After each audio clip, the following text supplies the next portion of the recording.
அனைத்து தமிழ் சொந்தங்களுக்கும் வணக்கம். நான் தான் உங்கள் வழக்கறிஞர் ஏஎஸ் ராமமூர்த்தி, தமிழக வெற்றிக் கழகம் பல்லட நகர செயலாளர். ஒரே ஒரு டவுட்டுங்க, அதுக்காக தான் இந்த வீடியோ. நானும் டிஎம்கே பற்றி வீடியோவில் எதுவும் பேசக்கூடாதுன்னு நினச்சிட்டு இருந்தேன், செயலில் காமிக்கணும்னு நினச்சேன். ஆனால் டிஎம்கே நம்ம மகளிரை பேசுகிறதா இருக்கட்டும், இல்லை இது சினிமா கூட்டம் அப்படின்னு சொல்லி கொச்சப்படுத்துறதா இருக்கட்டும், இது சினிமா கூட்டம் இல்லைங்க. இது பார்த்தீங்கன்னா தளபதியோட போர்ப்படை, மக்களுக்காக நல்லது செய்ய வந்த தமிழர்களோட தூய சக்தி. அதாவது டிஎம்கேவோட தீய சக்தி அரசியல் எங்களுக்கு தேவையில்லைன்னு சொல்லி தான் எங்கள் தளபதியோட தூய சக்தி அரசியல் வேணும்னு மொத்த இளைஞர்களும், மொத்த பொதுமக்களும், மொத்த மகளிர்களும் எங்கள் தளபதி கூட நாங்கள் நிற்கிறோம். எங்கள் தளபதியை 2026 வெற்றி அடைய வைக்கிறது தான் எங்களோட முதல் குறிக்கோள்.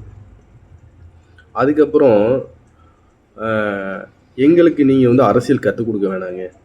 என்ன காரணம்னா, நீங்கள் பண்ணுற அந்த தீய அரசியல் எங்களுக்கு வேணாங்க.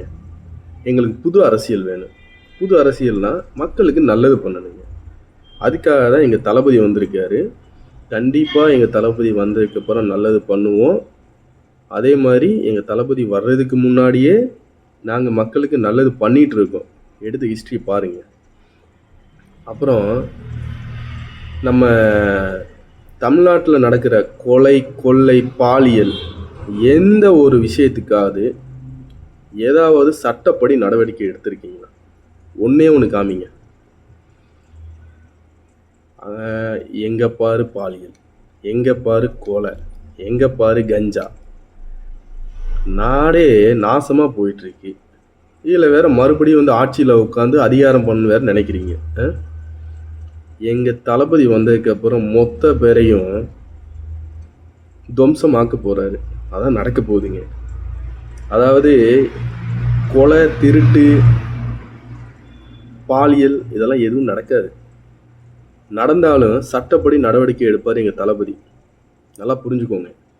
2026 தளபதி ஜார்ஜ் கோட்டையில் உட்காருவார். நாங்கள் உட்கார வைப்போம். நீங்கள் எங்களுக்கு அரசியல் கற்றுத்தர வேண்டிய அவசியமே இல்லை. எங்கள் தளபதி எங்களுக்கு ஒரு அரசியல் கற்றுக் கொடுத்துருக்காரு. அதுபடி மக்களுக்கு நல்லது செய்வோம். நன்றிங்க.